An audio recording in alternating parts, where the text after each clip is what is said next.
안녕하세요. 저는 올해 69세인 김동철이라고 합니다. 35년간 미국에서 살다가 5년 전 한국으로 돌아온 여기민자입니다. 지금 저는 미국 사회보장연금으로 매달 $1,100, 한국 돈으로 약 150만 원을 받으며 경상북도 안동에서 아내와 함께 편안하게 살고 있습니다.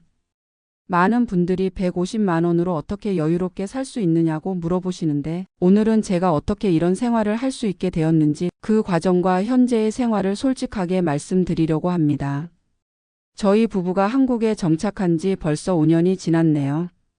처음에는 미국 연금으로 한국에서 살면 되겠지라고 막연하게 생각했었는데, 실제로는 생각보다 훨씬 복잡하고 신중한 준비가 필요했습니다. 하지만 지금 돌이켜보면 이 선택이 저희 부부에게는 최고의 결정이었다고 확신합니다. 제가 미국으로 이민을 간 것은 1987년 32세 때였습니다. 당시 한국은 88 서울올림픽을 앞두고 있었지만 여전히 경제적으로 어려운 시절이었죠. 저는 부산에서 태어나 부산대학교 기계공학과를 졸업했습니다. 대학을 나와 현대자동차에서 2년 정도 일하다가 미국 유학의 꿈을 키우게 되었어요. 그 당시만 해도 미국은 정말 꿈의 나라였습니다. 기술자로서 더 큰 세상에서 일해보고 싶었고 무엇보다 가족들에게 더 나은 삶을 제공하고 싶었거든요. 아내와 결혼한 지 3년째 되던 해 아내는 첫째 아이를 임신한 상태였습니다. 주변에서는 애 있는데 무슨 미국이냐고 말렸지만 오히려 그게 더 큰 동기가 되었어요. 아이에게 더 좋은 환경을 만들어주고 싶었거든요. 미국 이민 준비는 정말 힘들었습니다. 영어 공부는 물론이고 이민 비용 마련을 위해 밤늦게까지 과외도 했어요. 당시 환율이 지금보다 훨씬 높아서 $1가 800원이 넘었던 시절이었으니까요. 1987년 드디어 미국 땅을 밟았을 때의 그 감정을 잊을 수가 없습니다. 인천공항이 아직 없던 시절이라 김포공항에서 출발해서 15시간을 날아 로스앤젤레스 공항에 도착했어요. 처음 정착한 곳은 로스앤젤레스 다운타운에서 동쪽으로 20분 거리에 있는 몬테레이 파크라는 동네였습니다. 한인들이 많이 사는 지역이었죠. 첫 직장은 한인이 운영하는 작은 자동차 부품 가게였어요. 시간당 $6를 받았는데 당시 최저임금이 $3 35센트였으니까 그럭저럭 괜찮은 편이었죠. 하지만 영어가 안 되니까 정말 답답했어요. 기술자로 일했던 경험이 있음에도 불구하고 언어 때문에 제대로 된 대우를 받을 수 없었거든요. 아내는 임신 중이었기 때문에 일을 할 수 없었고 저 혼자 가족을 부양해야 했습니다. 월세 $800짜리 2베드룸 아파트에서 살았는데 제 월급이 $1,000 정도였으니까 정말 빠듯했어요. 첫째 아이가 태어났을 때 병원비가 $3,000나 나왔습니다. 당시 저희는 의료보험이 없었거든요. 그 돈을 마련하느라 정말 고생했어요. 영어 공부는 밤마다 했습니다. 낮에는 일하고 저녁에 집에 돌아와서 아이 돌보고 아내가 잠든 후에 ESL 교재를 펼쳐놓고 공부했어요. 6개월 후에 좀 더 큰 자동차 부품 회사로 이직했습니다. 제네럴 모터스 계열사였는데 거기서 처음으로 정식 기술자로 일할 기회를 얻었어요. 시간당 $12로 월급이 2배가 되었습니다. 그때부터 본격적으로 소셜 시큐리티 세금을 내기 시작했어요. 매달 급여 명세서를 받을 때마다 소셜 시큐리티 텍스 항목을 보면서 이게 나중에 연금으로 돌아온다는 얘기를 들었지만 반신반의했죠. 1990년에 둘째 아이가 태어났고 그 즈음 저희는 좀 더 좋은 동네인 원터 가든으로 이사했습니다. 한인 밀집 지역이었는데 아이들 교육 환경이 좋다고 해서 선택한 곳이었어요. 회사에서는 점점 인정받기 시작했습니다. 영어 실력이 늘면서 동료들과의 소통도 원활해졌고 기술적인 부분에서 제 경험이 도움이 되었거든요. 1995년에는 시니어 엔지니어로 승진했고 연봉이 $50,000를 넘어섰어요. 그때만 해도 $50,000면 중산층이었죠. 아이들은 영어와 한국어를 모두 잘했습니다. 집에서는 한국어를 쓰도록 했고 주말마다 한글 학교에 보냈거든요. 지금 생각해보면 그게 정말 잘한 일이었어요. 2000년대 들어서면서 제 연봉은 $70,000가 넘었습니다. 소셜 시큐리티 최대 납부 한도까지는 아니었지만 꽤 괜찮은 수준이었어요. 첫째 아이는 UC 버클리에, 둘째는 UCLA에 진학했습니다. 학비가 만만치 않았지만 미국에서 교육만큼은 제대로 시키고 싶었거든요. 2008년 금융위기 때는 정말 힘들었어요. 회사에서 구조조정이 있었고 저도 해고 위기에 몰렸습니다. 다행히 살아남았지만 그때 처음으로 언젠가는 한국으로 돌아가야겠다는 생각을 했어요. 2010년대 들어서면서 아이들은 모두 대학을 졸업하고 직장을 잡았습니다. 첫째는 실리콘밸리의 IT 회사에, 둘째는 로스앤젤레스의 회계법인에 취직했어요. 저는 2018년 63세의 조기 은퇴를 결정했습니다. 회사에서 얼리 리타이어먼트 패키지를 제안했거든요. 퇴직금으로 15만 달러를 받았고 401K에 35만 달러가 모여 있었습니다. 소셜 시큐리티는 67세부터 받을 수 있었지만 62세부터 조기 수령도 가능했어요. 그때 한국으로 돌아갈 계획을 본격적으로 세우기 시작했습니다. 한국으로 돌아가기로 결정한 가장 큰 이유는 의료비 때문이었어요.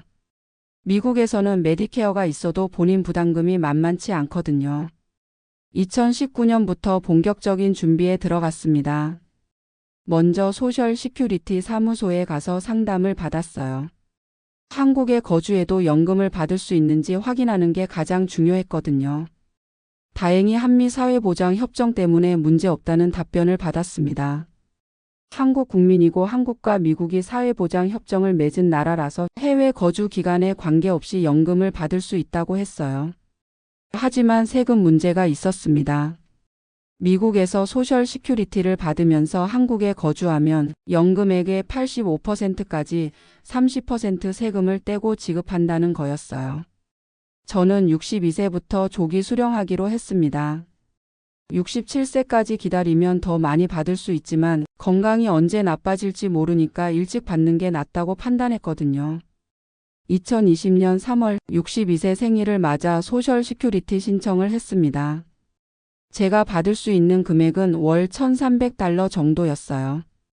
67세에 받으면 1,850달러를 받을 수 있었지만 조기 수령으로 70% 정도 받는 것이었죠. 하지만 코로나19 때문에 한국행 계획이 1년 연기되었습니다.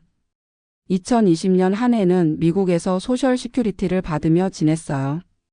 2021년 드디어 한국으로 출발했습니다. 35년 만에 역이민이었죠. 한국에 도착해서 가장 먼저 한 일은 주민등록 신고였습니다. 35년 만에 다시 한국 주민이 되는 기분이 정말 묘했어요. 처음에는 서울 강서구에 있는 아파트에서 살았습니다. 미국에서 가져온 돈으로 전세 2억 원짜리 아파트를 얻었거든요. 하지만 서울 생활비가 생각보다 많이 들었어요. 소셜 시큐리티에서 세금을 30% 떼고 나니까 실제 받는 돈은 910달러 정도였거든요. 한국 돈으로 120만 원 정도였죠. 서울에서는 120만 원으로는 부족했어요. 전세는 별도로 해결했다고 해도 생활비만 월 200만 원은 들었거든요. 6개월 후 저희는 제 고향인 안동으로 내려가기로 했습니다. 안동에서는 상황이 완전히 달라졌어요. 시내에서 조금 떨어진 곳에 2억 원으로 단독주택을 샀습니다. 방 3개의 마당이 있는 깔끔한 집이었죠. 생활비도 서울의 절반 수준이었어요. 재래시장에서 장을 보면 정말 저렴했고 특히 농산물은 서울의 반값이었습니다. 안동에서 소셜 시큐리티를 받는 절차도 생각보다 간단했어요. 매년 한 번씩 필리핀 마닐라에 있는 소셜 시큐리티 사무소에 생존 신고를 하면 되었거든요. 이메일로 간단한 서류를 보내면 되더라고요. 2022년부터는 연금액이 조금씩 올랐습니다. 생활비 조정이라고 해서 매년 인플레이션에 맞춰 올려주거든요. 지금은 월 1,100달러를 받고 있어요. 세금을 30% 떼고 나면 770달러, 한국 돈으로 약 105만 원을 실제로 받습니다. 그럼 105만 원으로 어떻게 살아요? 라고 물어보실 텐데 사실 105만 원이 전부가 아니에요. 미국에서 가져온 401K 돈을 조금씩 사용하고 있거든요. 35만 달러를 한국으로 가져와서 정기 예금에 넣어뒀는데 이자로 매달 150만 원 정도 나와요. 그러니까 소셜 시큐리티 105만 원에 이자 150만 원, 총 255만 원으로 생활하는 셈이죠. 하지만 실제로는 255만 원을 다 쓰지 않아요. 안동에서는 200만 원이면 정말 여유롭게 살 수 있거든요. 먼저 주거비가 거의 안 들어요. 집을 샀으니까 월세는 없고 관리비는 월 3만 원 정도예요. 전기세, 가스비, 수도세 다 합쳐서 월 8만 원 정도 나와요. 식비는 월 60만 원 정도 써요. 재래시장에서 신선한 채소와 과일을 사고 한 달에 2번 정도는 외식도 합니다. 안동 갈비찜 맛집에서 먹어도 2명이 3만 원이면 돼요. 교통비는 거의 안 들어요. 중고차를 한 대 샀는데 기름값이 월 10만 원 정도면 충분해요. 어디든 차로 20분이면 갈 수 있는 동네거든요. 의료비는 한국이 정말 좋아요. 국민건강보험에 가입했는데 보험료가 월 13만 원 정도 나와요. 하지만 병원비는 미국과 비교할 수 없을 정도로 저렴해요. 지난해 아내가 백내장 수술을 받았는데 본인 부담금이 15만 원이었어요. 미국에서는 보험이 있어도 $500는 들었을 텐데 말이죠. 저도 정기검진을 받는데 종합검진을 받아도 10만 원 정도면 돼요. 문화생활도 생각보다 풍부해요. 안동에는 하회마을도 있고 박물관과 문화센터도 잘 되어 있거든요. 시니어 할인을 받으면 영화도 5천 원에 볼 수 있어요. 가장 좋은 건 사람들이에요. 미국에서는 이웃과 인사만 나누고 지냈는데 여기서는 진짜 이웃사촌이에요. 옆집 할머니가 김치를 담그시면 나눠주시고 저희도 텃밭에서 기른 채소를 나눠드리거든요. 텃밭 얘기가 나왔는데 집 뒤편에 작은 텃밭을 만들었어요. 상추, 배추, 무, 고추 이런 것들을 기르는데 정말 재미있어요. 농사 짓는 재미도 있고 장 보러 갈 일도 줄어들죠. 한 가지 아쉬운 점은 아이들을 자주 볼 수 없다는 거예요. 1년에 한 번 정도 미국에 다녀오는데 항공료가 왕복 200만 원 정도 들어요. 하지만 화상통화로 자주 연락하고 아이들도 한국에 한 번씩 놀러 와요. 작년에는 첫째가 가족과 함께 왔는데 손자, 손녀들이 한국 문화를 신기해 하더라고요. 경제적으로 보면 정말 만족스러워요. 미국에서 같은 돈으로는 이런 생활을 할 수 없거든요. 예를 들어서 미국에서 월 $1,500로 살려면 정말 빠듯해요. 렌트만 $1,000는 들고 의료보험료도 $300는 내야 하거든요. 하지만 한국에서는 월 200만 원이면 정말 여유로워요. 저축도 할 수 있고 가끔 여행도 갈 수 있어요. 작년에는 제주도로 여행을 갔는데 3박 4일 여행비가 2명 합쳐서 80만 원 정도 들었어요. 비행기표, 호텔, 렌터카, 식비 모두 포함해서 말이에요. 세금 문제도 생각보다 복잡하지 않았어요. 미국에는 매년 텍스 리턴을 해야 하는데 한국 거주자라는 증빙 서류만 제출하면 돼요. 한국에서는 소셜 시큐리티 소득이 연 2천만 원 이하라서 종합소득세 신고 대상이 아니에요. 은행 이자 소득만 분리과세로 처리하면 되거든요. 건강관리도 훨씬 좋아졌어요. 미국에서는 운동할 곳이 마땅치 않았는데 여기서는 매일 아침 동네 뒷산으로 등산을 가요. 1시간 정도 걸리는 코스인데 같이 등산하는 동네 어르신들과 이야기하는 재미도 쏠쏠해요. 또 안동에는 온천도 있어서 일주일에 한 번씩 온천욕을 즐겨요. 임용료가 8,000원인데 하루 종일 있을 수 있거든요. 요리도 다시 시작했어요. 미국에서는 외식을 자주 했는데 여기서는 아내와 함께 한국 전통 음식을 만들어 먹어요. 재료가 좋고 저렴해서 정말 맛있게 해 먹을 수 있어요. 정신적으로도 훨씬 편안해졌어요. 미국에서는 항상 긴장하고 살았던 것 같아요. 언어 문제도 있었고 문화적 차이 때문에 스트레스를 받을 때도 많았거든요. 하지만 여기서는 정말 편해요. 말이 통하니까 답답하지 않고 문화적으로도 익숙하니까 자연스러워요. 가끔 옛날 직장 동료들과 화상통화를 하는데 다들 저를 부러워해요. 미국에서는 여전히 의료비 걱정하면서 살고 있거든요. 특히 한인 동료 중에 몇 명은 저처럼 한국으로 돌아올 계획을 세우고 있어요. 제가 경험담을 들려주면 정말 관심 있게 들어요. 하지만 모든 사람에게 이 방법이 맞는 건 아니에요. 우선 소셜 시큐리티만으로는 부족하거든요. 저처럼 401k나 다른 저축이 있어야 해요. 또 한국 생활에 적응할 수 있어야 하고요. 35년 만에 돌아왔지만 한국어를 잊지 않았고 한국 문화가 익숙해서 가능했던 것 같아요. 무엇보다 건강해야 해요. 나이가 들면서 병원을 자주 다니게 되는데 한국 의료 시스템을 믿고 의지할 수 있어야 하거든요. 저희 같은 경우는 아이들이 미국에 있다는 게 아쉬운 점이에요. 만약 아이들이 한국에 있었다면 더 좋았을 텐데 그렇지 못한 상황이니까 1년에 한 번씩은 미국에 다녀와야 해요. 그래도 전체적으로는 정말 만족해요.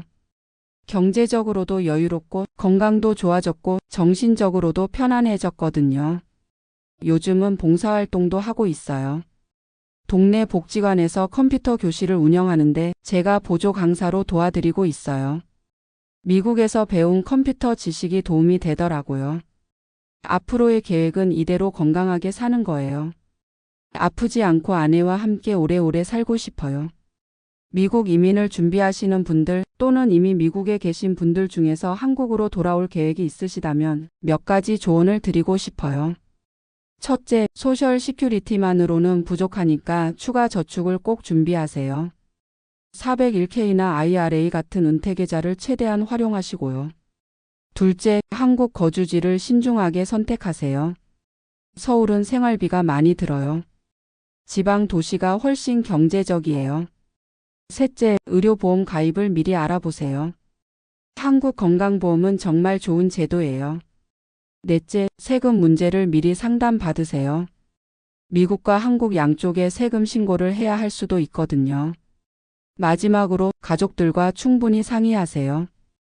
혼자만의 결정이 아니니까 가족 모두가 동의해야 해요. 저희는 정말 운이 좋았던 것 같아요. 건강도 좋고 경제적으로도 준비가 되어 있었고 무엇보다 서로 의지할 수 있는 아내가 있어서 가능했던 일이에요. 지금 이 순간이 인생에서 가장 행복한 시간인 것 같아요. 돈 걱정 없이 하고 싶은 일 하면서 사랑하는 사람과 함께 여유롭게 살 수 있으니까요. 미국에서 35년간 열심히 일한 보람이 있다는 생각이 들어요. 그때 고생한 덕분에 지금 이런 생활을 할 수 있게 되었거든요. 앞으로도 건강하게 잘 살면서 가끔 이런 경험담을 나누며 다른 분들에게 도움이 되고 싶어요. 혹시 비슷한 상황에 계신 분들이 있으시다면 용기를 내서 도전해 보세요. 물론 신중한 준비가 필요하지만 충분히 가능한 일이에요. 한국도 많이 발전했고 특히 의료 시스템은 세계 최고 수준이거든요. 저처럼 미국 연금으로 한국에서 여유롭게 사는 삶, 여러분도 꿈꿔보시기 바랍니다. 마지막으로 한 가지 더 말씀드리고 싶은 것은 돈이 전부가 아니라는 거예요. 미국에서 연봉 7만 달러를 받을 때보다 지금 월 150만 원으로 사는 게 훨씬 행복해요. 그때는 항상 더 많이 벌어야 한다는 압박감이 있었거든요. 집값도 계속 오르고 아이들 교육비도 만만치 않고 노후 준비도 해야 하고. 하지만 지금은 그런 걱정이 없어요. 집도 있고 매달 들어오는 돈으로 충분히 살 수 있고 무엇보다 마음이 편안해요. 요즘 젊은 분들 보면 참 안타까워요. 한국도 미국도 마찬가지지만 집값은 천정부지로 오르고 취업은 어렵고. 저희 세대는 그래도 운이 좋았던 것 같아요. 미국 이민 가서 열심히 일하면 중산층이 될 수 있었던 시대였거든요. 지금은 그런 기회가 많지 않은 것 같아서 안타까워요. 하지만 포기하지 마세요. 길은 항상 있거든요. 저도 32세에 맨손으로 미국에 가서 37년 만에 이런 생활을 할 수 있게 되었잖아요. 중요한 건 꾸준함이에요. 매달 조금씩이라도 저축하고 건강 관리하고 가족과의 관계를 소중히 여기는 것. 그러면 언젠가는 저처럼 여유로운 노후를 보낼 수 있을 거예요. 그리고 한 가지 더. 한국어를 잊지 마세요. 저는 미국에서 35년을 살았지만 집에서는 항상 한국어를 썼어요. 아이들과도 한국어로 대화했고 한국 뉴스도 계속 봤거든요. 그래서 한국에 돌아와서도 적응이 빨랐어요. 만약 한국어를 잊어버렸다면 이렇게 편안하게 살 수 없었을 거예요. 언어는 단순한 소통 수단이 아니라 문화와 정체성의 뿌리거든요. 마지막으로 제 이야기를 들어주셔서 감사합니다. 제가 특별해서 이런 생활을 하는 게 아니에요. 평범한 사람도 충분히 할 수 있는 일이거든요. 다만 계획을 세우고 꾸준히 실행하는 것이 중요해요. 저희처럼 미국 소셜 시큐리티로 한국에서 편안하게 사는 분들이 더 많아지길 바라요. 그리고 언젠가 기회가 되면 안동에 놀러 오세요. 하회마을도 구경하고 안동 갈비찜도 드시고 저희와 함께 차 한잔 나누며 이야기 나눠요. 감사합니다.